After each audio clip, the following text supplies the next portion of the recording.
இன்றைக்கு தெரிந்து கொள்ளப்பட்ட வேத பாடம் எபிரேயர் 11ஆம் அதிகாரம் 1லிருந்து 4 வசனம் வரைக்கும்.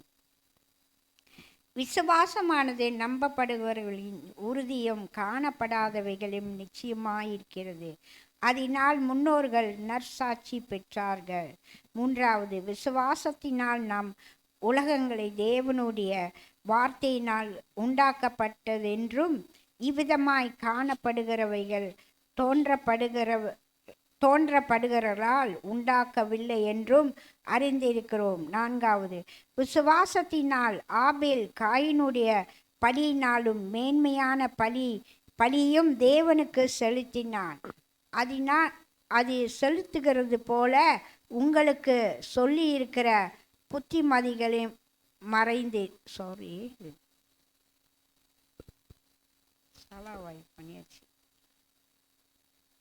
4வது வசனம், விசுவாசத்தினால் ஆபேல் காயினுடைய பலியினால் மேன்மையான பலியை தேவனுக்கு செலுத்தினான். அதனால் அவன் நீதிமான்கள் என்று சாட்சி பெற்றான். அவனுடைய காணிக்கைகளை குறித்து தேவன் சாட்சி கொடுத்தார். அவன் மரித்து இன்னும் பேசுகிறான். ஆமென்.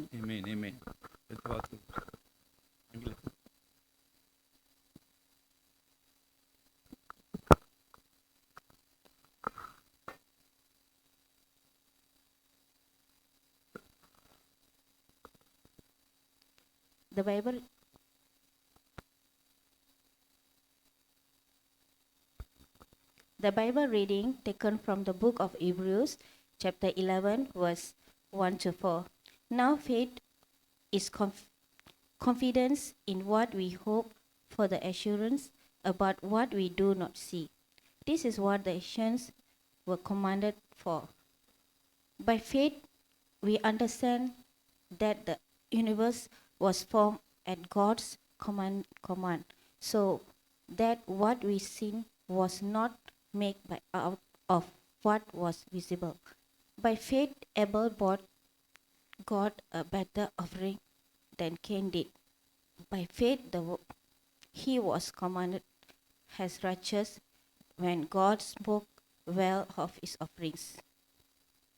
And by the faith, Abel still speaks even though he is dead. Amen. Amen. நன்றி. சபையார் அமர்ந்து கொள்வோம்.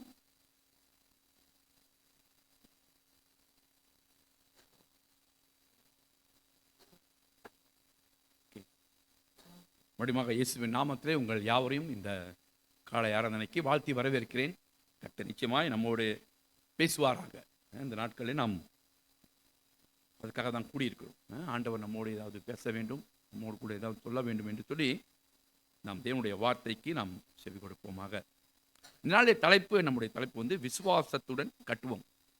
இந்த போன வருடமும் இந்த வருடமும் நம்முடைய திருச்சபையின் தலைப்பு பில்டிங் ஃபெய்த், விசுவாசத்துடன் கட்டுவோம். அதனால் நிச்சயமாக போதகர் உங்களுக்கு அதை குறித்து பேசியிருப்பார். விசுவாசத்துடன் கட்டுவோம் அந்த தலைப்பில் நிச்சயமாக பேசியிருப்பார். நிச்சயமாக அவர் என்ன பேசினாலும் எனக்கு தெரியாது, போதகர் என்ன பேசினாலும் எனக்கு தெரியாது. ஆனாலும் மறுபடியும் இந்த புதிய வருடத்துக்குள் நாம் கடந்து வந்திருக்கிறோம். மறுபடியும் உங்களுக்கு அதை ஞாபகப்படுத்தும்படியாக இந்த தலைப்பை குறித்து உங்களுடன் பகிர்ந்து கொள்ளலாம் என்று ஆசைப்படுகிறேன். நிச்சயமாக ஆண்டவர் உங்கள் ஒவ்வொருவரும் பேசுவாராக. ஓகே, விசுவாசத்துடன் கட்டுவோம். 2 காரியத்தை நாம் பார்க்கிறோம். ஒன்று, விசுவாசம் இருக்க வேண்டும். 2வது, கட்ட வேண்டும். விசுவாசத்துடன் கட்டுவோம் என்றால் அந்த விசுவாசம் நமக்கு இருக்கணும். எந்த ஒரு காரியத்தை செய்தாலும் ஆண்டவர் சமூகத்தில் நம்ம ஒரு காரியத்தை செய்யணும்னாக்க விசுவாசம் இருக்கணும். ஆள் பலமோ அல்லது சபையோட ஸ்ட்ரக்சரை வச்சோ அல்லது ஃபைனான்ஸை வச்சோ நம்ம விசுவாசத்தை விட்டுறக்கூடாது. ஐயோ இது குறைவாக இருக்குதே, அதுங்க ஆள் பத்திலையே, எப்படி செய்ய முடியும் என்று சொல்லி விசுவாசத்தை நம்ம விட்டுறக்கூடாது. விசுவாசம் என்றால் என்ன? நம்பப்படுகிற நிச்சயமும் காணப்படாதவைகளின் உறுதியுமாக இருக்குது என்று வேதம் சொல்கிறது. அப்போ அதுதான் விசுவாசம். நம்பப்படாதவையின் நிச்சயம். அப்போனாக்க யாரும் நம்ப மாட்டாங்க. ஆனால் சம்திங் ஹேப்பன், நடைபெறுகிறது. ஏன்னா நம்ம விசுவாசிக்கிறோம். ஆண்டவர் அதை நமக்கு செய்வார் என்று நம்ம விசுவாசிக்கிறோம். ஆண்டவர் அப்படியாய் நம்மளை நடத்துவார், அப்படி செய்வார் ஆண்டவர். ஓகேவா? இப்போ விசுவாசம் வந்து யாருக்கு இருக்க வேண்டும் என்றால், எனக்கு இருக்க வேண்டும். சொல்லுங்க, எனக்கு இருக்க வேண்டும். விசுவாசம் எனக்கு இருக்க வேண்டும், அவங்களுக்கு இல்லை. மற்றவங்களை பார்த்து நம்ம சொல்லக்கூடாது. விசுவாசம் எனக்கு இருக்க வேண்டும். நான் விசுவாசிக்கிறேன். அப்போ நீங்கள் அதை விசுவாசிக்கும் போது கர்த்தர் அதை செய்வார் என்ற அந்த விசுவாசம் தான் உங்களுக்குள் இருக்க வேண்டும். அதுதான் விசுவாசம். கர்த்தர் அந்த காரியத்தை எனக்கு செய்வார், கர்த்தரை நடப்பிப்பார், கர்த்தரை முடித்து கொடுப்பார் என்று அந்த விசுவாசம் நமக்குள் இருக்கும்போது நிச்சயமாக ஆண்டவர் அந்த விசுவாசத்தை பார்த்து உங்களுக்கு என்ன பண்ணுவார்? அவர் பதில் அளிப்பார் என்று நான் நிச்சயமாக சொல்ல முடியும். ஓகே, உங்களை எத்தனை பேர் நம்ம சொல்ல முடியும் கடவுள் மேல் எனக்கு விசுவாசம் இருக்கிறது என்று? எத்தனை பேர் சொல்ல முடியும் கடவுள் மேல் எனக்கு விசுவாசம் இருக்கு, நான் முழு மனதாக ஆண்டவரை நான் நம்புகிறேன், நான் ஏற்றுக்கொண்டேன், நான் விசுவாசிக்கிறேன், அவர் தான், வேறு ஒருவரும் இல்லை. எல்லா காரியத்திலும் ஆண்டவர் மேல் நம்ம என்ன பண்ணணும்? நம்ம விசுவாசத்தை வைக்க வேண்டும். அப்படி எத்தனை பேர் நம்ம வந்து 100% ஆண்டவரே நம்பி இருக்கிறோம்? எத்தனை பேர் நம்ம 100% ஆண்டவரே நம்ம சார்ந்து இருக்கிறோம்? அதிக வேலை ஒரு சோர்வு வரும்போது, ஒரு பிரச்சனை வரும்போது தடுமாறுறோம். சில நேரத்தில் விசுவாசத்தை ஆண்டவர் மேலே தான் வச்சுருக்கோம், ஆண்டவர் தான் ஜெபிக்கிறோம், ஆண்டவர் தான் ஜெபத்தை கேட்குறாரு. ஆனால் கைக்கூடாத மாதிரி அப்படியே ஒரு சூழ்நிலை வரும்போது நம்ம என்ன பண்ணிடுறோம்? பயந்துடுறோம், ஆடி போயிடுறோம். என்னடா ஆண்டவரை ஜெபிச்சோம், என்னடா இது இப்படி ஆச்சே? அப்போ கர்த்தர் நம்மோடு கூட இருக்கிறார் என்பதை நம்ம என்ன பண்ணுறோம்? சில நேரத்தில் நம்ம மறந்துடுறோம். ஒரு உதாரணம், இயேசு கிறிஸ்து வந்து படகுல போய்கிட்டு இருக்காரு. இக்கரையிலேருந்து அக்கறைக்கு போகிறாரு. சீஷர்லாம் போய்கிட்டு இருக்காங்க. இயேசு தூங்குறாரு, கப்பலில் தூங்குறாரு. இயேசு அவங்க கூட தான் இருக்கிறார். ஆனால் அங்கே போகிற வழியில் பாருங்க, புயல் காற்று அடிக்கும் போது விசுவாசம் என்ன பண்ணுது? தடுமாறுது அவங்களுக்கு. ஏன்னா இயேசு இருக்கான்னு என்ன பண்ண, அந்த ஒரு நிமிஷம் இயேசுவை மறந்துட்டாங்க. இயேசு நம்ம கூட இருக்கிற, இந்த கப்பல் கவராது அப்படின்ட்டு யாருமே நினைக்கல. எல்லாரும் பயந்து போய் இயேசுவை எழுப்புறாங்க. புரியுங்களா? எல்லாம் பயந்து போய் இயேசுவை எழுப்புறாங்க. ஏன்னா அப்படிப்பட்ட ஒரு சூழ்நிலை வருது.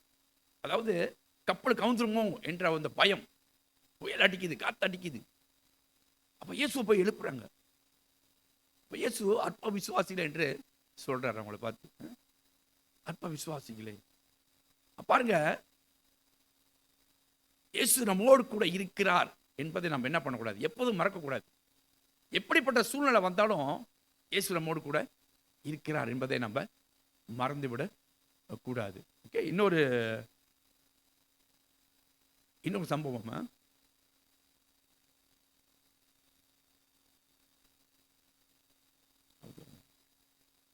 சரி, இன்னொரு சம்பவம் விட்டுருவோம், ஞாபகத்துக்கு வரல. ஓகே, அப்ப நம்முடைய ஆண்டவர் வந்து நம்முடைய விசுவாசம் எப்படியோ அப்படி நமக்கு பதில் அளிக்கிறவராக இருக்கிறார். ஓகே, கடவுள் மேலே எனக்கு விசுவாசம் இருக்கிறது என்று நாம் சொல்லும்போது அதை நாம் செயலிலே காமிக்க வேண்டும். விசுவாசம் என்பது செயலிலே காண்பிப்பது. நான் விசுவாசிக்கிறேன் அப்படின்னு சொல்லிட்டு நம்ம ஒரு காரியத்தை செய்யாமல் இருந்தோம்னாக்கா அது விசுவாசம் இல்லை. ஆண்டவர் இந்த சபையை கட்டுவார் என்ற நம்ம விசுவாசம் இருக்குது. எத்தனை பேருக்கு விசுவாசம் இருக்குது? ஆண்டவர் இந்த சபையை கட்டுவார். ஆமென். பாதி பேருக்கு விசுவாசம் இல்லை, கட்டுவார்னு. கை தூக்கல. அப்போ கை தூக்கணும்லாம் விசுவாசம் இருக்குது, கை தூக்காதவங்களாம் கட்டுவாரா அப்படின்ட்டு யோசிக்கிறீங்க. ஓகே ஓகே, கை தூக்க நம்மளாம் விசுவாசிக்கணும். ஆண்டவர் சபையை கட்டுவார், இது கர்த்தருடைய சபை, அவர் கட்டுவார். எப்படி கட்டுவார் ஆண்டவர்? நம்மளை கொண்டு தான் கட்டுவார். எத்தனை பேர் வந்து கரெக்டாக தசம்பாக நம்ம கொடுக்குறோம், கரெக்டாக காணிக்கை கொடுக்குறோம், அதை வச்சு தான் ஆண்டவர் கட்டுவார். நம்மளை கொண்டு தான் கட்டுவார் ஆண்டவர். நான் விசுவாசிக்கிறேன் கட்டுவார் அப்படின்னு சொல்லிட்டு நான் தசம்பாகம் கொடுக்கலனாக்கா எப்படி ஆண்டவர் கட்டுவார்? காணிக்கை கொடுக்கலாம், எப்படி ஆண்டவர் கட்டுவார்? ஒரு கேள்விக்குறி. அதனால தான் சில பேர் கை தூக்கல போட்டிருக்கு. ஓகேயா? ஸோ அந்த விசுவாசம் நமக்குள் இருக்க வேணும். நான் ஆண்டவர் கொடுக்குறேன், ஆண்டவர் என்னுடைய தேவைகளை சந்திப்பார். ஓகே, ஆண்டவர் என்னை பார்த்துக் கொள்வார். ஏன்னா நான் அவருடைய காரியத்தை கொடுக்குறேன். அப்போ நிச்சயமாக அவர் என்னுடைய காரியத்தை சந்திப்பார்.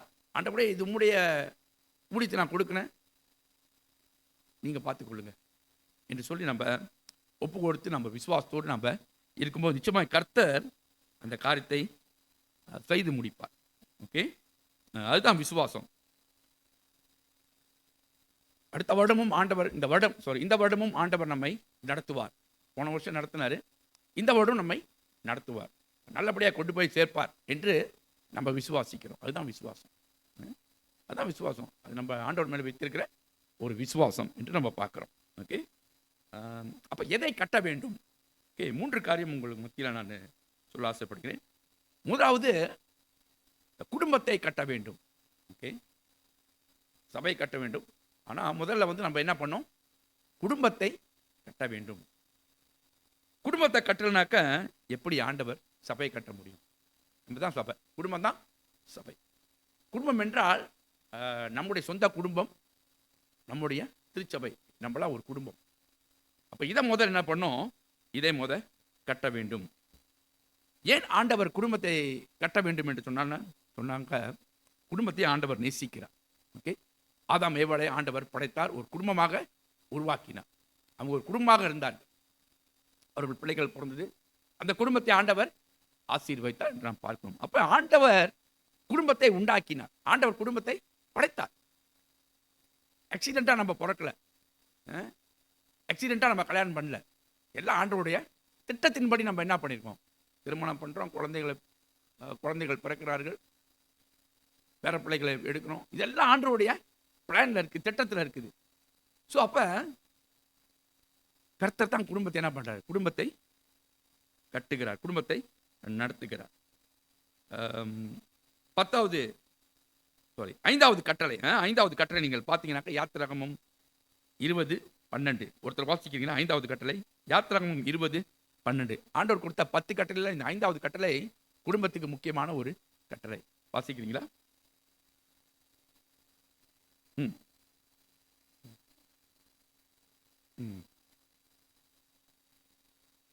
ஆண்டவர் குடும்பத்தை சொல்லுகிறார். உன் தகப்பனையும் உன் தாயும் கனம் பண்ணுவாயாக. யார்கிட்ட சொல்றாரு? பிள்ளைகள்கிட்ட சொல்றாரு.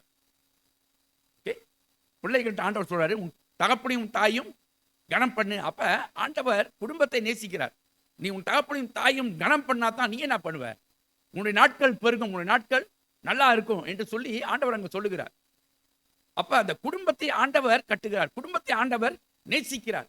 அதனால தான் சொல்றார் ஆண்டவர், நீ உன் தகப்பனையும் தாயும் கனம் பண்ணு. எத்தனை பேர் இன்னைக்கு தகப்பன தாயை கனம் பண்றோம்? எத்தனை பேர் இன்னைக்கு குடும்பத்தில் நம்ம சொன்ன பேச்சு கேட்கிறோம்? எத்தனை பேர் நம்ம குடும்பத்தோடு இருக்கிறோம்? யோசிக்கணும். நம்முடைய ஆண்டவர் குடும்பத்தை நேசிக்கிறார். ஆகவே தான் முதலாவது நாம் என்ன பண்ணோம்? குடும்பத்தை கட்ட வேண்டும். அதை ஆண்டவர் சொல்லி கொடுத்திருக்கிறார், குடும்பத்தை கட்ட சொல்லி. இன்னும் சில வசனங்களை பார்ப்போம். கொலோசியர் 3:18-20. கொலோசியர் 3:18-20.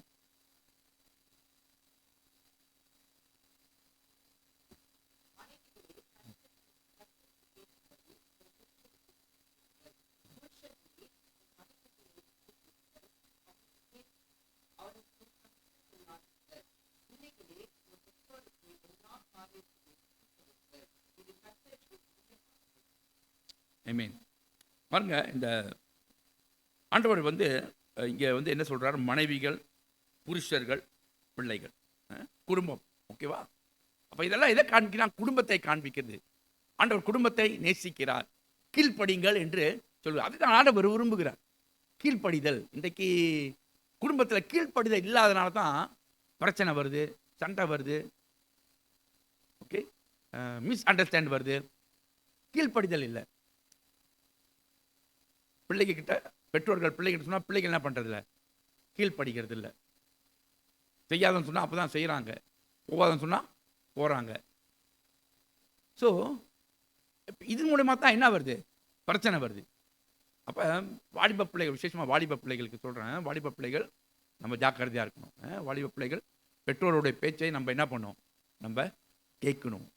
ஏன்னா அவங்க நமக்கு மூத்தவங்க. பெற்றோர் வந்து எல்லாம் அனுபவிச்சுட்டு வந்துட்டாங்க, அவங்களுக்கு தெரியும் எது ரைட்டு எது ராங்குன்ட்டு. நம்ம நினைக்கிறோம், நம்ம நம்ம பாண்டாய் நம்ம நினைக்கிறோம், நாங்கள் படிச்சிருக்கோம், நாங்கள் படிக்கிறோம், என் கூட்டாளி சொன்னான். நிறைய பேர் நீங்கள் வந்து கூட்டாளி பேச்சை கேட்குறாங்க தெரியுங்களா? பெற்றோர் பேச்சு கேட்கறதுல கூட்டாளி பேச்சு தான் அதிகமாக கேட்குறாங்க. இல்லை என் கூட்டாளி சொன்னா இது செஞ்சால் நல்லாயிருக்கும், இப்படி செஞ்சால் நல்லாயிருக்கும். பெற்றோர் சொல்கிறாங்க இல்லை அது செய்யாத, தவறு, அது வேண்டாம், ஆண்டவர் பிடிக்காது. இல்லை இல்லை என் கூட்டாளி சொன்னா இந்த மாதிரி செஞ்சால் நல்லாயிருக்கும், இந்த மாதிரி செஞ்சால் நல்லது, காசு சம்பாதிக்கலாம். தவறான பாதையில் என்ன பண்ணிடுவான், கொண்டு போய் அது விட்டுரும். அப்போ ஆண்டவர் சொல்கிறார், பெற்றோருக்கு முதல்ல என்ன பிள்ளைங்க என்ன பண்ணும், கீழ்ப்படிய வேண்டும். அதனால தான் ஆண்டவர் குடும்பத்தை நேசிக்கிறார். நான் சொல்கிறேன், குடும்பத்தை முதல்ல நம்ம கட்ட வேண்டும். கர்த்தருக்குள் குடும்பத்தை நம்ம கட்ட வேண்டும். ஓகே, உண்மையாக கர்த்தருக்குள் விசுவாசமாக வாழ்கிறவர்கள் இந்த கட்டளை என்ன பண்ணுவாங்க, கடைபிடிப்பார்கள், இந்த கட்டளையை கை கொள்வார்கள். ஓகேவா? கர்த்தருக்குள் விசுவாசமாக இருக்கிற பிள்ளைகள் பெற்றோருக்கு நிச்சயமாக அவங்க கீழ்ப்படிவார்கள். ஓகே, குடும்பத்தை கிறிஸ்தவ குடும்பமாக நாம் என்ன பண்ண வேண்டும், கட்ட வேண்டும். ஓகே, விசுவாசத்திலே குடும்பத்தை நாம் கட்ட வேண்டும். இன்னொரு வசனம் வாசிப்போம். 1 தீமோத்தேயு 3ஆம் அதிகாரம் 1ஆம் வசனம்.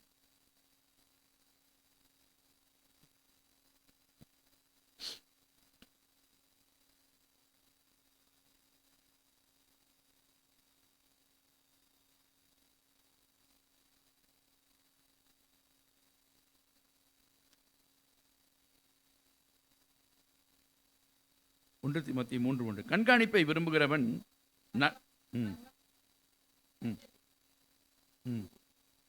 ஓகே, கண்காணிப்பை விரும்புகிறவன் நல்ல வேலையை விரும்புகிறான். இது வந்து உக்ரானக்காரர்களுக்கு சொல்லுகிறது. உக்ரானக்காரர்கள் ஓகே, இந்த கண்காணிப்பு என்று சொல்லும்போது ஆங்கிலத்தில் டீக்கன் என்று அங்கே வரும், ஒரு வார்த்தை வரும், டீக்கன் என்ற வார்த்தை வரும். பாஸ்டர்ஸ், டீக்கன், சேர்மேன், உக்கிரான குழுவினர், ஓகே, தலைவர்கள். இப்போ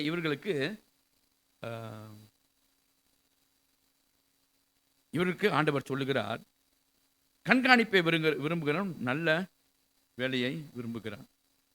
ஓகே, ஸோ நம்ம கீழே பார்த்தோம்னு சொன்னாக்கா வசனம் 4:5 வாசிக்கிறேன். தன் சொந்த குடும்பத்தை நன்றாய் நடத்துகிறவனும் தன் பிள்ளைகளை சகல நல்லொழுக்கம் உள்ளவர்களாய் கீழ்ப்படிய பண்ணுகிறவனுமாய் இருக்க வேண்டும். ஒருவன் தன் சொந்த குடும்பத்தை நடத்த அறியாதிருந்தால் தேவனுடைய சபையை எப்படி விசாரிப்பான்? அப்போ முதல்ல ஆண்டவர் என்ன சொல்றானாக்க, சொந்த குடும்பம், நம்முடைய சொந்த குடும்பத்தை நன்றாக நடத்துகிறவர்களாக இருக்க வேண்டும். நம் சொந்த குடும்பத்தை அவர்கள் பராமரிக்கிறவர்களாக இருக்க வேண்டும். சொந்த குடும்பத்தின் மேல் அக்கறை உள்ளவர்களாக இருக்க வேண்டும். நம்ம குடும்பத்தை நடத்தாதவர்கள் சபையை எப்படி கவனிப்பான் என்று இங்கே பவுல் தீமோத்தேயுக்கு எழுதுகிறது நாம் பார்க்கிறோம். அப்போ குடும்பத்தை வந்து ஆண்டவர் சொல்றார், என்ன சொல்றாருனாக்க, குடும்பம் தான். ஏன்னா பிசாசு எப்போதுமே எங்கே கை வைப்பான், குடும்பத்தை தான் கை வைப்பான். குடும்பத்தில் ஒரு குழப்படி பண்ணாக்க நீங்கள் என்ன பண்ண மாட்டீங்க, குடும்பத்தில் பிரச்சனை சபைக்கு வர மாட்டோம். சரிங்களா? குடும்பத்தில் பிரச்சனை உண்டானா நம்ம என்ன பண்ணுவோம், சபைக்கு வரமாட்டோம். ஓகே, இதை நம்ம என்ன பண்ணுவோம், அதுதான் பிசாசனுடைய திட்டம். நம்ம ஒன்று கூடி நம்ம ஜெபிப்பது அல்ல ஆண்டவரை ஆராதிப்பது பிசாசுக்கு பிடிக்காத ஒரு காரியம்.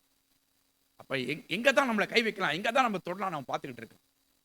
ஓகே, எப்பொழுதும் அவன் நம்ம கூட தான் இருக்கான். நம்ம நினைக்கிறோம் பிசாசு நம்ம கிட்ட இல்லைன்ட்டு, ஆனால் எப்போதும் உங்கள் பக்கத்தில் இருந்துக்கிட்டு என்ன பண்ணுறான், ஏதாவது ஒரு சந்தர்ப்பம் கிடைக்குமா நம்ம பார்த்துக்கிட்டு இருக்கோம்.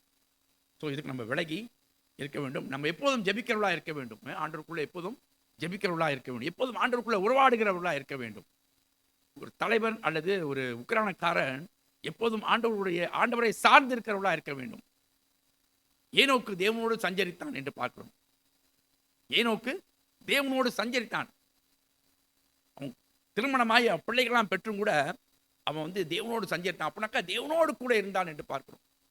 தேவனோடு வாழ்ந்தான் என்று பார்க்கிறோம். கடலோடு கூட வாழ்ந்தான். நோவா தேவனோடு சஞ்சரித்தான் என்று வேதம் சொல்கிறது. அப்ப தேவனோடு சஞ்சரிப்பது என்றால் கடவுளோடு எப்போதும் வாழ்றது, கடவுளுடைய வார்த்தையை எப்போதும் கேட்பது, கடவுளுடைய பாடலை பாடுவது. சினிமா பாட்டுலாம் கேட்காதீங்க, விட்டுருங்க தயவு செய்து. நீங்கள் சினிமா பாட்டு கேட்கறதுனால கடவுள்கிட்ட நீங்கள் போக மாட்டீங்க. ஓகே, அது நம்மளை தூரத்துக்கு கொண்டு போயிடும். ஏன்னா சினிமா வந்து இன்றைக்கு தவறான பாடல்கள், தவறான அர்த்தங்கள், ஓகேவா? இந்த புதிய பாடல்லாம் அர்த்தமே தெரியல. நிறைய அர்த்தங்கள்லாம் இருக்குது, தவறான அர்த்தங்கள் இருக்குது. அதெல்லாம் நம்மளை வந்து தேவனை விட்டு பிரித்து விடும். ஓகே, இன்னைக்கு நிறைய வாலிபர்கள் அதில் சிக்கி அதில் மூழ்கி, இப்போ சமீபத்தில் நமக்கு எல்லாம் தெரியும், விஜய் வந்தார், இந்தியாவில் விஜய். எத்தனை கிறிஸ்தவங்க போய் பார்த்தாங்க? 500 வெள்ளி. இங்கே யாராச்சும் போனீங்களா? கை தூக்கிறாதீங்க.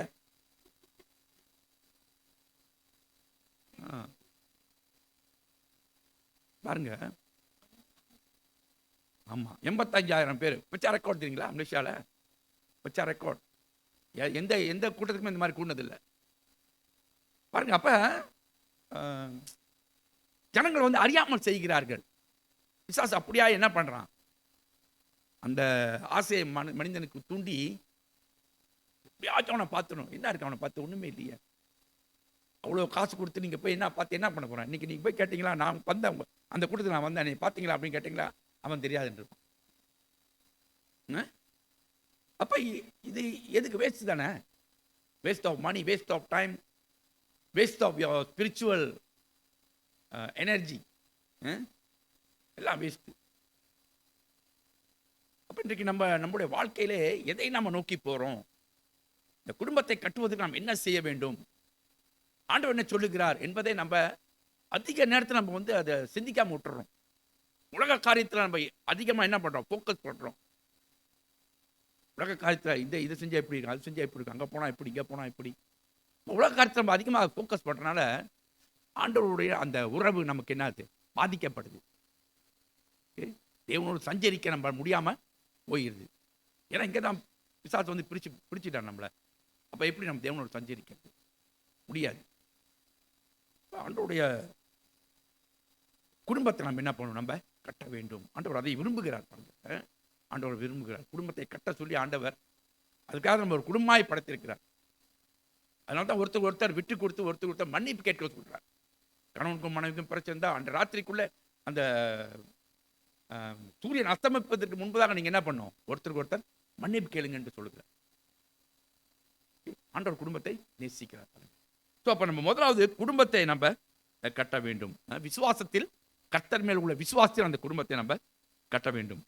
ஓகே, இரண்டாவதாக எதை கட்டணும்? சபையை கட்ட வேண்டும். குடும்பத்தை கட்டினா தான் நம்ம சபையை கட்ட முடியும். குடும்பத்தை கட்டாமல் நம்ம சபையை கட்ட முடியாது. அங்குள்ள பிரிவினை நம்ம இங்கே கொண்டு வருவோம் சபையில். அப்ப இரண்டாவது சபையை நம்ம என்ன பண்ணோம்? நாம் கட்ட வேண்டும். எப்படி சபை கட்டுவது? சபைக்கு என்ன தேவை இருக்குது? சபையில் என்ன தேவை? ஆள் எதுக்கு குறைவா இருக்கான்? எது ஆள் இல்லை? நான் எதில் போய் உதவி செய்யலாம், நான் என்ன செய்யலாம் என்று சொல்லி தேவைகளை சந்திக்கப்பட வேண்டும். நம்ம முன் வரணும். ஓகே, நம்ம முன் வரணும். வேத்திர ஒரு சிலரை நாம் பார்க்கிறோம். சபை கட்டுவதற்கு எவ்வளவு பிரயாசப்பட்டார்கள் என்று நம்ம ஒரு சிலரை பார்ப்போம். வாசிப்போமா? 2 சாமுவேல் 7ஆம் அதிகாரம் வசனம் 2. 2 சாமுவேல் 7:2 வாசிங்க.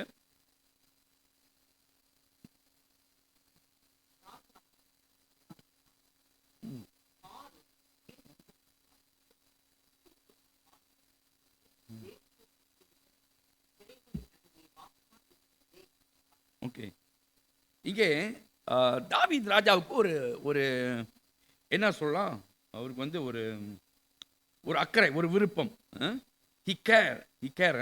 அக்கறை அல்லது விருப்பம், ஒரு வாஞ்சை, ஹேட் a wish. ஓகேவா? தேவனுக்கென்று ஒரு ஆலயத்தை கட்ட வேண்டும். அதுதான் நம்ம பார்க்குறோம். அப்போ தேவனுடைய ஆலயத்தை அவர் என்ன சொல்றாருன்னு பார்த்தீங்கன்னாக்கா,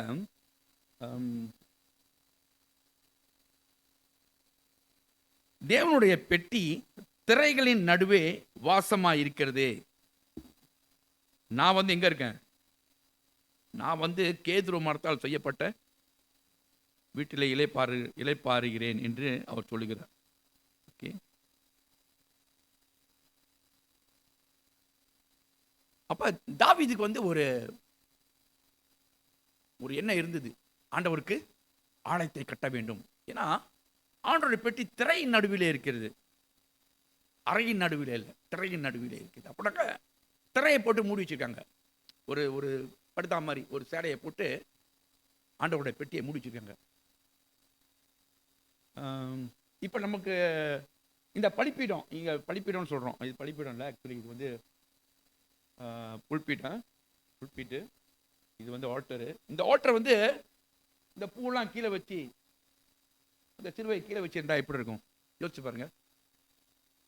எல்லாம் கீழே இருக்குது, இது பின்னாண்ட வந்து ஒரு ஒரு மரப்பு இருக்குது, எல்லாம் கீழே இருந்தால் நல்லா இருக்குமா நமக்கு? நிச்சயமாக நம்ம ஏற்றுக்கொள்ள மாட்டோம். நம்ம அப்படி வச்சோம்னாக்கா மறுநாளே என்ன பண்ணுவீங்க? நான் வைக்க சொன்னேன்னு வச்சுக்கோங்க, பாத்திரம் உடனே தூக்கிடுவீங்க. என்ன பாத்திரம் கீழே வச்சிருக்காரு, பாத்திரம் தூக்கிடுவோம். ஓகே,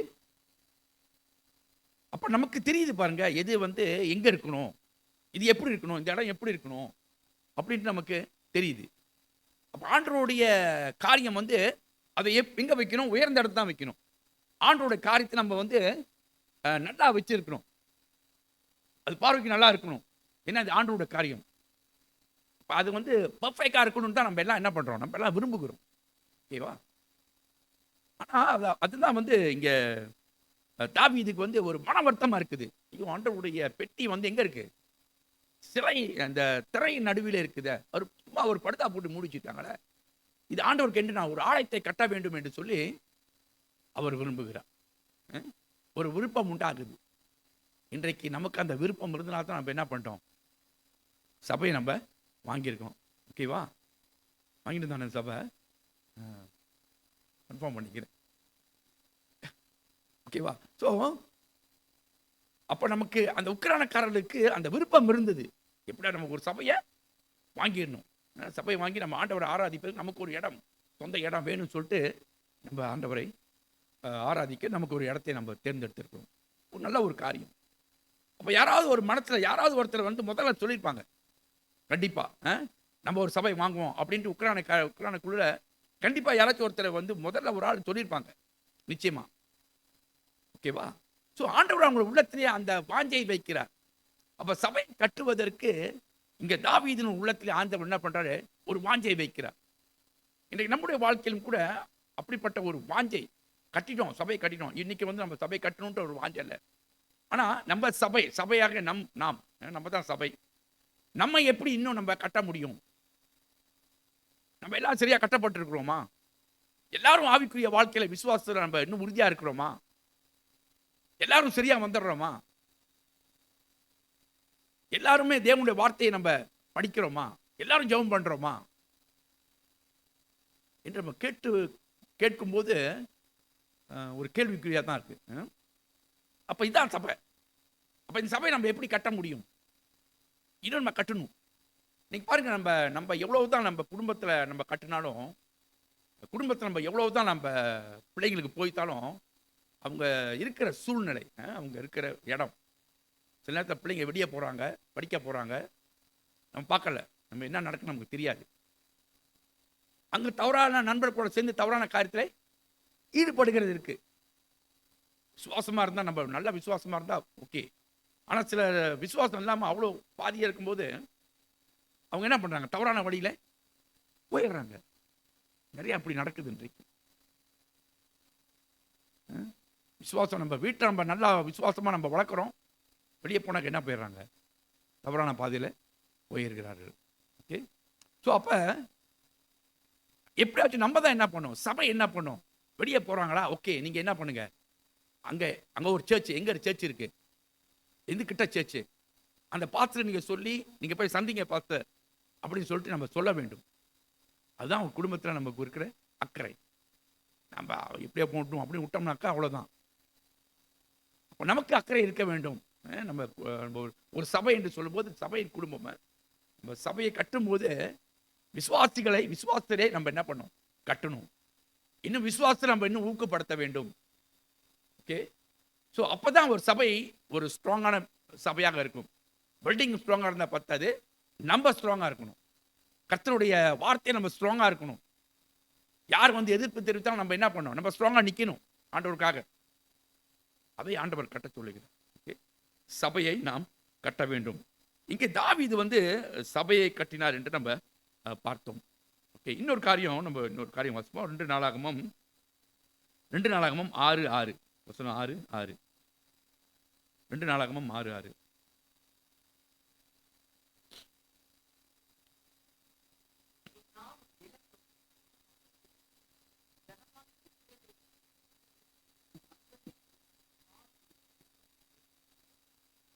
ஓகே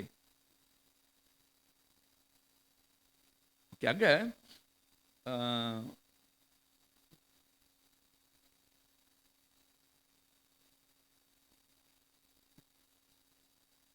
சாரி இருங்க.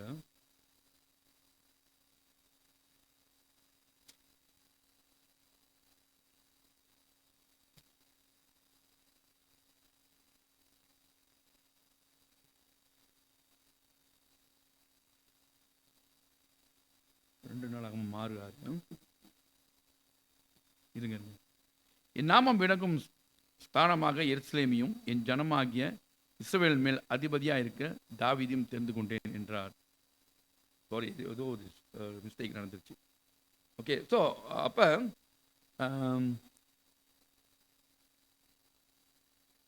இருங்க, சாரி கொஞ்சம் இருங்க.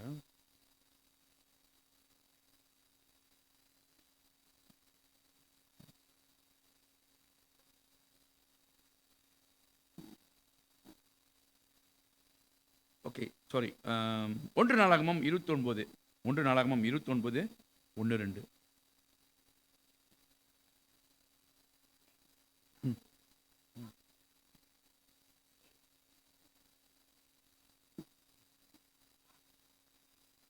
ஓகே ம் ம்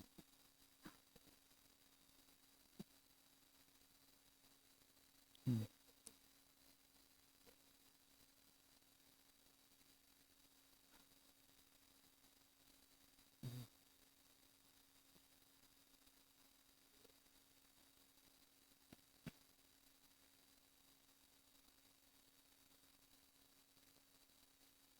ஓகே போதுங்க.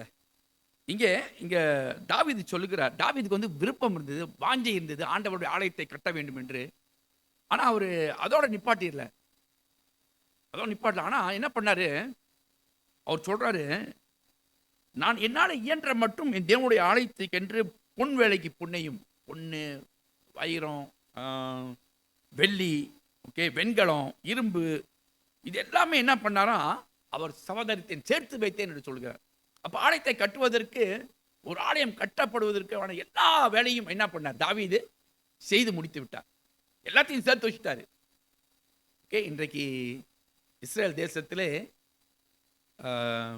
3வது ஆலயம் கட்டுவதற்கான எல்லா பொருளும் என்ன இருக்கு, ரெடியா இருக்குது. இந்த இடம் மட்டும்தான் இன்னும் அவங்க கைக்கு வரல. எல்லாமே ரெடியா இருக்கு பாருங்க. அவங்களுக்கு ஒரு வாஞ்சை, இந்த ஆலயத்தை கட்டி நம்ம என்ன பண்ணணும், மறுபடியும் தேவனை ஆராதிக்க வேண்டும் என்று சொல்லி அந்த வாஞ்சை அவர்களுக்கு இருக்குது.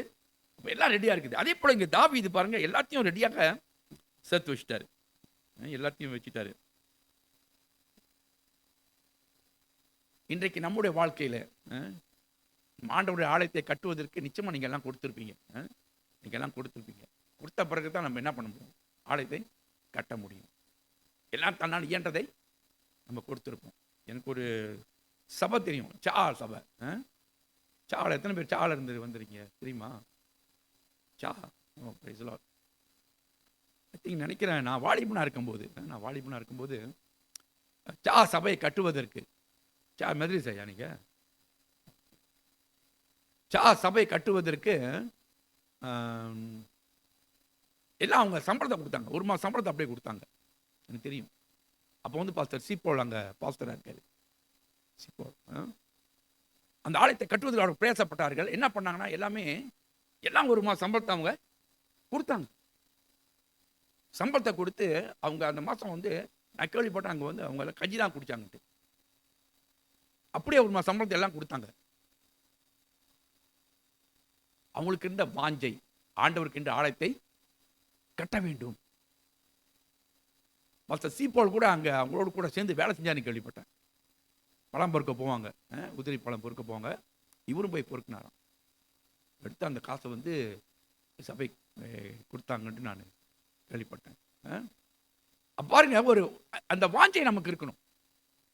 ஒரு சபை கட்ட வேண்டும் என்றால் அந்த வாஞ்சை நமக்கு இருக்க வேண்டும். ஸோ நமக்கு அந்த வாஞ்சை நிச்சயமாக இருந்திருக்கும்.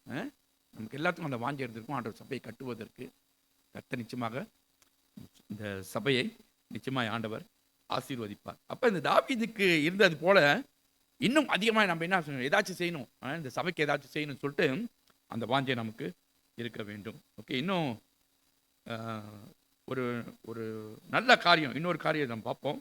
1 நாளாகமம் 29 வசனம் 3 வாசிக்கிறீங்களா? வசனம் 3.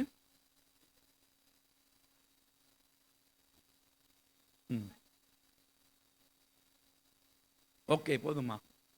பரிசுத்த ஆலயத்துக்காக நான் சவதரித்த அனைத்தையும், அப்பனாக்க நான் சேர்த்து வச்ச எல்லாத்தையும் நான் என்ன பண்ணிட்டேன், ஆண்டவருக்கு கொடுத்துட்டேன். எல்லாத்தையும் கொடுத்துட்டேன், எடுக்கல. சில நேரத்தில் வந்து நம்ம ஆண்டவருடைய ஆலயத்துக்கு இதை செய்வோம், அல்லது கர்த்தருடைய ஆலயத்துக்கு கொடுப்போம் என்று சில பொருட்கள் அல்லது சில பணத்தை நம்ம சேமித்து வச்சிருப்போம், இது ஆண்டவருடைய ஆலயத்துக்கு கொடுப்போம்ட்டு. ஆனால் கடைசி நாள் என்ன பண்ணிடுவோம், ஃபுல்லாக கொடுக்காம கொஞ்சம் எடுத்துக்குவோம். அது தவறு. அது ஆண்டவர்கிட்ட நம்ம திருடுறோம். ஆண்டவருக்கென்று கொடுக்க வேண்டியதை அதை ஆண்டவருக்கு கொடுத்துடணும். எது நம்ம தீர்மானம் பண்ணமோ அதை நீ என்ன பண்ணு, அதை கொடுத்துரு. ஆண்டவர் பொருத்தனை பண்ணால் நீ என்ன பண்ணு, அதை அந்த பொருத்தனை நிறைவேற்று, இல்லாட்டி பொருத்தனை பண்ணாதன்னு சொல்றாரு. அப்போ நிறைய பேர் நம்ம வந்து பொருத்தனை பண்ணியிருப்போம், ஆண்டவருக்கு நம்ம இதை கொடுக்கணும், ஆண்டவருடைய காரியத்துக்கு நம்ம இதை ஆலயத்துக்கு நம்ம இவ்வளோ கொடுக்கணும், நம்ம பொருத்தனை பண்ணியிருப்போம். கூழாய் திருச்சபை, கூழாய் ஜேபியில் திருச்சபை வாங்குவதற்கு நானும் பொருத்தனை பண்ணியிருந்தேன். ஓகேவா? எல்லாருமே பொருத்தனை பண்ணாங்க, எவ்வளோ நீங்கள் கொடுக்குறீங்களோ அவ்வளோ கொடுங்கன்ட்டு. அப்போ நான் ஒரு பொருத்தனை பண்ண, நான் 1 மாதம் சம்பளத்தை நான் தரேன். 1 மாதம் சம்பளம்னாக்கா 1 மாதம் அப்படியே இல்லை, மாதம் அந்த என்னுடைய சம்பளத்தை நான் கொடுக்குறேன், 1 மாதம் சம்பளம் நான் கொடுக்குறேன் அப்படின்னு சொல்லிட்டு பொருத்தனை பண்ணிடுறேன். அது பொருத்தனை பண்ணி நான் கொடுத்துட்டேன். திருப்பி இன்னொரு ரிக்வெஸ்ட் வந்தது, நம்ம இன்னும் எவ்வளோ நம்மளால் தர முடியும் அப்படின்ட்டு. அப்போ நான் திருப்பி ஒரு பொருத்தனை பண்ணேன், நான் 1000 மணிக்கு கொடுக்குறேன் அப்படின்ட்டு பொருத்தனை பண்ணேன். ஆனால் அந்த 1000 மணிக்கு கொடுக்கல, மறந்துட்டேன். அப்புறம் கொஞ்ச நாள் யோசித்தேன், நம்ம பொருத்தனை பண்ணோம் இந்த சபைக்கு 1000 மணிக்கு கொடுக்கணுன்ட்டு கொடுத்தோமா அப்படின்னு யோசிக்கும் போது இன்னும் கொடுக்கல. அப்போ என்ன பண்ணால் ஒரு நாள் அங்கே போகும்போது அந்த காசை பொருத்தனை நான் கொடுத்துட்டேன். அது கொடுத்தோன்னு தான் எனக்கு கொஞ்சம் நிம்மதியாக இருந்தது. அப்போ ஆண்டவருக்கு நம்ம பண்ணுகிற பொருத்தனை நம்ம என்ன பண்ணிடணும், நம்ம கொடுத்துடணும். அப்படி கொடுக்காம இருந்தீங்கன்னாக்கா தயவுசெய்து நீங்கள் கொடுத்துருங்க. வேன் வாங்குறது நான் பொருத்தனை பண்ணுறோம். சில சபைகளில் வேன் வாங்குறது பொருத்தனை பண்ணுவாங்க, கொடுக்க மாட்டாங்க, மறந்துடுவாங்க. அதை ஞாபகப்படுத்தி நம்ம என்ன பண்ணோம், அதை பொருத்தனையை நிறைவேற்ற வேண்டும்.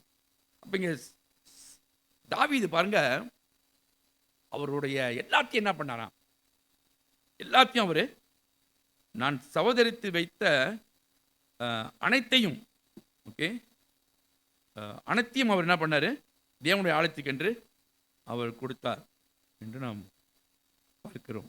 ஓகே, இன்னும் என் தேவனுடைய ஆலயத்தின் மேல் நான் வைத்திருக்கிற வாஞ்சையினால் பரிசுத்த ஆலயத்துக்காக நான் சகோதரத்தை அனைத்தையும் தவிர எனக்கு சொந்தமான பொன்னையும் வெள்ளியையும் என் தேவனுடைய ஆலயத்துக்கு என்று கொடுத்தேன். அவர் வந்து சேர்த்து வச்சதை மாற்றம் கொடுக்கல, அவருக்கு சொந்தமானது. ஒரு ராஜாவுக்கு எவ்வளோ இருக்கும், பொன்னும் வெள்ளியும் எவ்வளவோ இருக்கும். அதையும் என்ன பண்ணாரு, அதையும் அவர் கொடுத்தேன்னு சொல்றார். அப்ப ஏன் கொடுக்கிறார்னாக்க, ஆண்டவருடைய ஆலயத்தின் மேல் வைத்திருக்கிற வாஞ்சை, அந்த ஆலயத்தை கட்ட வேண்டும். ஒரு ஆலயத்தை தேவனுக்கென்று ஒரு ஆலயத்தை கட்ட வேண்டும், தேவனுக்கென்று ஏதாவது செய்ய வேண்டும் என்று அந்த வாஞ்சை இருந்தபடினாலே அவர் அங்கே இந்த காரியத்தை செய்தார் என்று நம்ம பார்க்கிறோம். அது மாத்திரமல்ல, அவர் மாத்திரம் கொடுக்கல. 5வது வசனம், இப்பொழுதும் உங்களில் இன்றைய தினம் கர்த்தருக்கு தன் காணிக்கைகளை செலுத்த மனப்பூர்வமானவர்கள் யார் என்றான். அப்பொழுது வம்சங்களின் பிரபுக்களும் இஸ்ரவேலின் கோத்திரத்தின் பிரபுக்களும் 1000 பேரும் அதிபதிகளும் 100க்கு அதிபதிகளும் ராஜாவின் வேலைக்காரர்கள் பிரபுக்களும் மனப்பூர்வமாக தேவனுடைய ஆலயத்துக்கு என்று என்ன பண்ணாங்க, கொடுத்தார்கள் என்று நாம் பார்க்கிறோம். பொண்ணு வெள்ளி அவங்ககிட்ட என்ன இருக்குதோ எல்லாத்தையும் என்ன பண்ணாங்க, ஆண்டவருடைய ஆலயத்துக்கு கொடுத்தார்கள் என்று நம்ம பார்க்கிறோம். ஓகே, இப்படி மனப்பூர்வமாய் கொடுத்ததற்காக 9வது வசனம், ஜனங்கள் சந்தோஷப்பட்டார்கள், உத்தம இருதயத்தோட உற்சாகமாக கர்த்தருக்கு கொடுத்தார்கள். தாவீது ராஜாவும் மிகுந்த சந்தோஷப்பட்டார். அப்போ ஆண்டவருடைய ஆலயத்துக்கு கொடுக்கும்போது உண்மையாய் கொடுக்கணும், உத்தமமாய் கொடுக்கணும், மனப்பூர்வமாய் கொடுக்கணும். கசப்பாக கொடுக்கூடாது. ஐயோ இவ்வளோ காசு போகுதே, தசம்பாகம் எடுக்கணும், இவ்வளோ காசு போகுதே, இந்த காசு தான் நான் வேற செலவு பண்ணுவேனே அப்படின்னு நினச்சிங்கனாக்கா அந்த தசம்பாகம் என்னது, ஆசீர்வாதமாக இருக்காது. தசம்பாகம் ஆசீர்வாதமாக இருக்காது. இப்போ சபை கட்டுவதற்கு இன்றைக்கு நம்முடைய நாட்களில் தசம்பாகம் ஒரு முக்கிய பங்காக இருக்கிறது, காணிக்கை ஒரு முக்கிய பங்காக இருக்கிறது. ஓகே, நம்ம அதை கொடுக்க வேண்டும். விசேஷமாக உக்கிரானக்காரர்கள், தலைவர் என்று சொல்கிறோம். நம்ம நம்மளே கொடுக்காட்டி எப்படி நம்ம சபை கட்ட முடியும்? அப்போ நம்ம எல்லாம் சரியாக கொடுக்கணும், சரிங்களா? அப்போ தான் நம்ம சபையை நாம் கட்ட முடியும். ஓகே, ஸோ இதே அக்கறை இன்னொரு தேவ மனிதனுக்கு இருந்து நம்ம பார்க்குறோம். நெகேமியா, அவருக்கும் இதே அக்கறை இருந்தது. நெகேமியா 1ஆம் அதிகாரம் 3-4 வசனம் வாசிக்கும் போது அவர் விசாரிக்கிறார். என்னுடைய எருசலேமிலிருந்து வந்த ஒரு மனிதனிடத்தில் அவர் விசுவாசிக்கிறார், எருசலேம் எப்படி இருக்குது. அப்போ அவர் சொல்றாரு, ஜனங்கள் கஷ்டப்படுறாங்க, எருசலேமுடைய மதிலெல்லாம் இடிக்கப்பட்டுருச்சு அப்படின்னு சொல்லும்போது அவர் துக்கப்பட்டு அழுது, நீங்கள் பார்த்தீங்கன்னாக்க அவர் துக்கப்பட்டு அழுது உபவாசம் பண்ணி ஜெபம் பண்ணி ஆண்டவரை மன்றாடுன்னு நம்ம பார்க்குறோம். இப்போ இன்றைக்கு சபைகள், ஓகே, இன்றைக்கி நிறைய சபைகளை, இன்றைக்கி நிறைய கஷ்டப்படுகிற சபைகள், சில சபைகளை உடைக்கிறார்கள், சில சபைகளை எரிக்கிறார்கள். அப்போ நம்மளுடைய மனசு என்ன பண்ணோம், அதை மாற்றி அது ஒரு பாரம் வரும் நமக்கு. ஐயோ இந்த சபையில் எப்படி பண்ணுறாங்களே, அவங்களுக்காக நம்ம என்ன பண்ணோம், ஜெபிக்கணும், அவங்களுக்காக நம்ம உபவாசம் எடுக்கணும், புலம்பணும், ஆண்டவரை மன்றாடணும். அதுதான் வேதம் சொல்லுகிறது நமக்கு. நம்ம அப்படி செய்கிறோமா? ஒரு சிலர் செய்கிறோம், ஒரு சிலர் செய்யாமல் இருக்கணும். நம்ம செய்யணும். ஒரு சபையில் நம்ம தலைவர்களாக இருக்கும்போது நம்ம அதை நிச்சயமாக நம்ம அதை செய்ய வேண்டும். ஓகே, மற்றவர்களுக்காக நம்ம ஜெபிப்பது. அப்புறம் என்ன பண்ணுறாருனாக்கா, அவர் அப்படி ஜெபிச்சுட்டு விட்டுறல, அவர் ராஜா கிட்ட என்ன பண்ணுறாரு, விண்ணப்பம் பண்ணுறாரு. அர்த்தசிஷ்டா ராஜா அவர்கிட்ட விண்ணப்பம் பண்ணி அவர் என்ன பண்ணுறாரு, பொருளெல்லாம் அவர் கேட்குறாரு, இந்த மரத்தை நான் என்ன பண்ணோம், இந்த மரத்தை வெட்டுறதுக்கு எனக்கு அனுமதி கொடுங்க, இந்த மரத்தை வெட்டி நாங்கள் எங்களுடைய ஆலயத்தை நான் கட்டணும், இந்த மதிலை கட்டணும் சொல்லிட்டு அவர் விண்ணப்பம் பண்ணுறாரு. ராஜாவும் அதுக்கு என்ன பண்ணுறாரு, அவர் அக்ரி பண்ணுறாரு. சரி, நீ உனக்கு நான் பெர்மிஷன் கொடுக்குறேன், நீ போய் வெட்டி நீ இந்த ஆலயத்தை கட்டு. ஆண்டவரை அறியாத ஒரு ராஜா, ஆனால் ஆண்டவர் அவர் உள்ளத்தில் பேசி என்ன பண்ணுறாரு, அவர் அந்த ஆலயத்தை கட்டுவதற்கு உதவி செய்கிறார். அப்புறம் தான் அவர் சொல்கிறாரு, நெகேமியா 2:18 அவர் சொல்கிறாரு, எழுந்து கட்டுவோம் வாருங்கள், நம்ம எல்லாம் என்ன பண்ணுவோம், எழுந்து கட்டுவோம் அப்படின்னு சொல்லி ஜனங்களை எல்லாம் அவர் என்ன பண்ணுறாரு, அவர் கொண்டு போகிறார். இப்போ ஜனங்கள்லாம் என்ன பண்ணுறாங்க, அவர் பின்னால் போயிட்டு அந்த மதிலை, இடிந்து போன மதிலை அவர்கள் கட்டுகிறார்கள். சும்மா போயிட்டு சிம்பிளாக அவங்க கட்டல, அதில் பல எதிர்ப்புகள் நம்ம பார்க்குறோம், படிக்கிறோம். ஒரு சிலர் ஆண்டவரை அறியாதவர்கள் பல எதிர்ப்புகள் கொடுத்தார்கள். ஆனாலும் கூட அதை சீக்கிரத்தில் அவங்க என்ன பண்ணாங்க, அதை கட்டி முடித்தார்கள் என்று வேதம் சொல்லுது. ஸோ அப்போ நெகேமியாவுக்கு அந்த வாஞ்சை இருந்தது பாருங்க. அவர் விட்டுறல. இவர் நெகேமியா ராஜாவுக்கு பானபாத்திரக்காரனாக இருந்தார். அரண்மனையில் நல்ல சாப்பாடு, அதாவது ராஜா சாப்பிட்ற எல்லா சாப்பாடும் இவர் என்ன பண்ணுவார், இவர் தான் டெஸ்ட் பண்ணுவார். சாப்பிட்டுட்டு தான் அப்போ ராஜாவுக்கு கொடுப்பாரு. ஏன்னா அந்த காலத்தில் ராஜாவுக்கு என்ன பண்ணிடுவாங்க, விஷம் வச்சிருவானுங்க. இவர் உண்மையான ஒரு பானபாத்திரக்காரனாக இருந்தான்னு வேதம் சொல்லுது. ஒரு உண்மை உத்தமமான ஒரு பானபாத்திரக்காரனாக இருந்தாங்க. இப்போ ஆண்டவர் அவரை கொண்டு அந்த எருசலேம் மதிலை கட்டுவதற்கு உதவி செய்தார் என்று நம்ம பார்க்குறோம். ஓகே, மூன்றாவதாக நம் சமுதாயத்தை கட்ட வேண்டும். ஒன்றாவது நம்முடைய குடும்பத்தை கட்ட வேண்டும், ரெண்டாவது என்னுடைய ஆலயத்தை கட்ட வேண்டும், மூன்றாவது சமுதாயத்தை கட்ட வேண்டும். நம்முடைய சமுதாயம் இன்னைக்கு எங்கே போய்கிட்டு இருக்கு, நம்முடைய சமுதாயம் எப்படி இருக்குது இன்னைக்கு நமக்கு தெரியும். இந்தியர்கள்னாவே இந்த மலேசியா தேசத்தில் தாழ்வாக தான் பார்க்குறாங்க. தாழ்வாக தான் பார்க்குறாங்க. ஏன்னா நம்ம நடந்து கொள்ளுகிற விதம் அப்படி. இந்தியர்கள் நடந்து கொள்ளுகிற விதம் அப்படி. இப்போ முன்ன கேங்ஸ்டர்லாம் சீனா தான் இருந்தான் அந்த காலத்தில். இப்போ கேங்ஸ்டர்னா தமிழன் தான் இருக்கான். தமிழனா என்னது கேங்ஸ்டர்? கேங்ஸ்டரு தண்ணியை போட்டுக்கிட்டு வேண்டாத காரியம் பண்ணிக்கிட்டு அப்படி இருக்காங்க. அதனால பேர் என்ன பண்ணுது, இந்திய சமுதாயத்தின் பேரே கெட்டு போகுது. எல்லாமே நம்ம கிறிஸ்தவனாக இருந்தால் நம்மளும் இந்தியர்கள் தான். We also Indian. அப்போ நம்மளை பார்த்தோன்னா என்ன சொல்லுவான், நம்ம கிறிஸ்தவன் சொல்ல மாட்டான், இந்தியான்னு தான் சொல்லுவான். இனி வர இந்தியான்னு தான் சொல்லுவான். அப்போ நம்மளுடைய பேரும் கெட்டு போகுது. அந்த சமுதாயத்துக்கு நம்ம என்ன செய்ய போகிறோம், என்ன செய்ய திட்டம் வைத்திருக்கிறோம்? நம்ம ஏதாச்சும் செய்யணும். நம்முடைய சமுதாயத்தை நல்ல வழி கொண்டு வர்றதுக்கு நம்ம ஏதாவது செய்யணும், சரிங்களா? அந்த அக்கறை இருந்தால் தான் செய்ய முடியும். தாவீதுக்கு அந்த அக்கறை இருந்தது, நெகேமியாவுக்கு அந்த அக்கறை இருந்தது, ஏதாச்சும் செய்யணும் அப்படின்ட்டு. அப்போ நம்முடைய சமுதாயத்துக்கு நம்ம ஏதாச்சும் செய்யணுன்ட்டு நமக்கும் அந்த அக்கறை இருக்க வேண்டும். முடிந்தால் சுவிசேஷத்தை அவர்களுக்கு சொல்ல வேண்டும். சுவிசேஷத்தை தவிர வேற எந்த விதத்திலும் அவங்க மனம் திரும்ப மாட்டாங்க. நற்செய்தி நம்ம அறிவிக்கப்பட்டால் ஒழிய, அவங்க ஏற்றுக்கொண்டால் ஒழிய அவங்க மனம் திரும்ப மாட்டாங்க, சரிங்களா? ஸோ அப்போ நாமும் அவங்களுக்காக என்ன பண்ண வேண்டும், அக்கறை எடுக்க வேண்டும். நாமும் ஏதாச்சும் அவங்களுக்கு செய்யணும்னு நம்ம ஒரு விருப்பம் இருக்கணும். ஓகே, நம்ம அவங்களுக்கு உதவிகரம் நீட்ட வேண்டும். இப்படிப்பட்டவர்களை சந்திக்கும்படி ஆண்டவர் நம்மை தெரிந்து கொண்டிருக்கிறார். ஓகேவா? ஓகே. ஸோ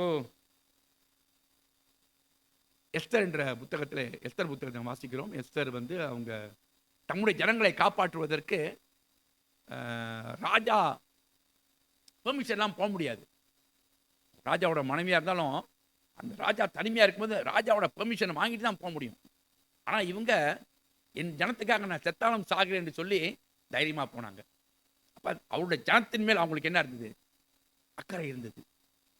என் ஜனத்தை நம்ம என்ன பண்ணக்கூடாது, விட்டுறக்கூடாது, சாவ விடக்கூடாது. ஓகே. ஸோ அப்போ இன்னைக்கு நமக்கும் அந்த ஒரு வாஞ்சை இருக்கணும், ஒரு பேர்டன் இருக்கணும்.